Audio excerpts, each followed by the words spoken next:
নমস্কার।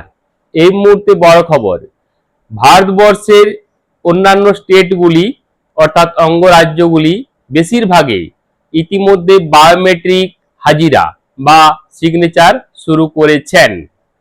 পশ্চিমবঙ্গে এতদিন তা ছিল না। এখানে পরিষ্কার শিক্ষামন্ত্রী শ্রী দীপক বর্মন পরিষ্কার জানিয়েছেন যে তারা শিক্ষা ক্ষেত্রে অর্থাৎ সমস্ত স্তরের শিক্ষক শিক্ষিকা, তিনি ইউনিভার্সিটিরই হন, কলেজ কিংবা স্কুল কিংবা প্রাথমিক বিদ্যালয়েরই হন, প্রত্যেকের ক্ষেত্রে বায়োমেট্রিক হাজিরা শুরু করবেন। যদিও কবে থেকে এটা শুরু হবে তিনি তা সুনিশ্চিত বলেননি, তবে এটা নিশ্চিত করেছেন যে প্রত্যেকটি শিক্ষা ক্ষেত্রে বায়োমেট্রিক হাজিরা শুরু হবে। সমস্ত শিক্ষক শিক্ষিকা বায়োমেট্রিক হাজিরা তো অবশ্যই দেবেন।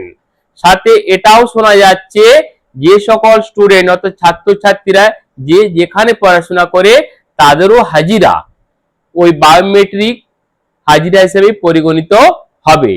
যাই হোক, যত তাড়াতাড়ি এই খবরটি সুনিশ্চিতকরণ হবে অর্থাৎ কবে থেকে বায়োমেট্রিক শুরু হবে এই খবরটি আমাদের কাছে আসার সাথে সাথে আপনাদের অবশ্যই জানিয়ে দেব।